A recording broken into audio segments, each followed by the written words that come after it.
Good afternoon and welcome to Microteaching, and today we're looking at the sequence of events that led to Hitler becoming Chancellor of Germany in 1933, and we've got three things that we need to be able to do by the end of this session. Let's take a look. Number one, explain the events that led to Hitler becoming Chancellor. Number two, evaluate the significance of those events. Number three, explain why Hitler's power was still limited even after he'd achieved his aim. We're beginning with the Reichstag elections of July 1932, in which the Nazis did better than they had ever done before, achieving 37.3% of the vote and becoming by far the largest party in the Reichstag. This was because of clever propaganda. It was because of the SA beating up and intimidating opponents of the Nazis. It was because of Hitler's personal charisma. And it was also because of the Great Depression, which had placed many Germans in poverty and wanting the answers that the Nazis and Hitler were proposing.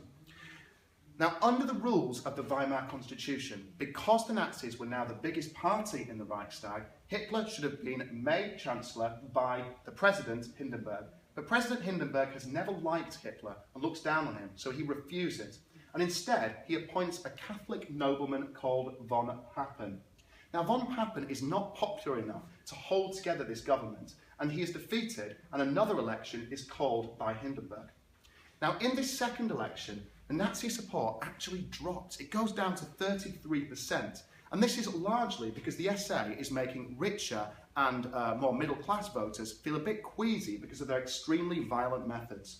At this point, the chances of the Nazis getting to power look slim, and Goebbels himself says the future is dark and gloomy in his diary.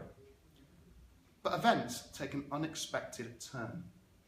Hindenburg appoints one of his friends, General von Schleicher, to be Chancellor. Now, General von Schleicher is also not popular, and he too cannot hold together the parliament, which means that von Papen suddenly sees an opportunity to get himself back into a position of power.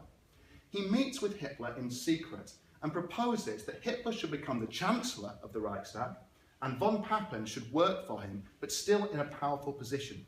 Together, the two men take this to President Hindenburg, who is unmoved. He refuses to give in and again will not make Hitler the Chancellor. Predictably, von Schleicher is defeated. And at this point, President Hindenburg goes back to von Papen and begs him to become Chancellor. Hindenburg's advisors point out that if this happens, Hindenburg himself is likely to lose his job as president because it will be such an unpopular decision. And worse, such an unpopular decision could result in civil war, with the SA fighting to try and get Hitler into power. Von Papen then speaks to Hindenburg, saying that he has got the ability to control Hitler, that even if Hitler is made Chancellor, if von Papen works with him, he can make sure that the most extreme Nazi ideas do not actually become law in Germany. So very, very reluctantly, Hindenburg does make Hitler Chancellor.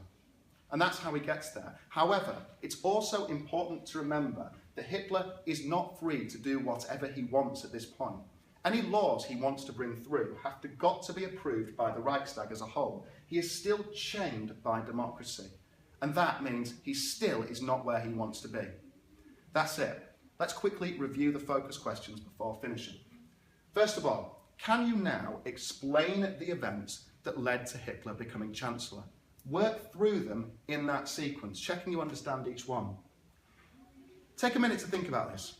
Can you evaluate the significance of the events? By that I mean, can you identify anywhere on here which is more important than anything else? What's the turning point that results in Hitler becoming Chancellor? And thirdly, explain why Hitler's power was still limited. That's down here. Remember, Hitler wanted to be a dictator, but still can't be because anything he wants to do has got to be approved by the government, and he doesn't want that. Thank you very much for listening. More videos to follow.